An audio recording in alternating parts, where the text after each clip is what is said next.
you might as well buy a roundhouse with one flywheel if you're only going to have one flywheel working on your motor. The problem is, say, and you can sand the back of these a little bit too and put a little glue on the back of these in conjunction with putting it up inside on the shaft and all, because that's going to give you a little bit more, to work with as far as cohesion to the motor. But here's the thing, see, all right? We're not all engineers. We're not all going to have a problem with one of these. But I bought a bunch of different ones, and each one is a little bit different. And I've had locomotives that have problems with loose flywheels that aren't even sending power through to the drive shaft. So I'm only getting drive on one truck, okay? And I've had other ones with no problem at all, okay? I've had some that are overheating because you got contact issues on the bottom of these frames right here. You get oil up in here, and then all of a sudden it's insulated. You see the bottom of the frame right there where I'm pointing. And that's up, coming up against here on this part of the truck right here, okay? Or contact issues here because it's a dirty contact, and you just get that metal bar on there. So I just solder all my motors and solder all my connections and deal with those issues and clean these things up and make sure there's not too much lubrication up in here that's causing a problem. You're not supposed to lubricate that anyway. And it's coming up off of the truck, for crying out loud, right?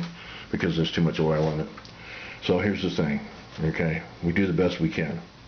We're just hobbyists. So let's all try to, deal with each issue as we come to it. And if you need a tool like this, with a split washer, with the two different size press shafts, and it's going to help you, great. If it's not, hey, no problem. If this works for me, the motors run fine, the locomotives run fine. You just have to use it properly, give it its 24 hours, do the sanding thing and all that stuff. It works for me, okay? Pressing these motors back on, they fit inside now because I've made more room up in here, because now they fit down in here like it's a little keyway, a little shaft, and the motor fits in there, and it's like, hey, here we are. Doing it again, and so that'll fit on there. I'm trying to get this up on YouTube without going to 15 minutes, which is a pain in the wazoo, and they don't want you doing that. So it might be part 1, part 2, but anyway, so here's what I've done. I've fixed it now where you just put this thing on there.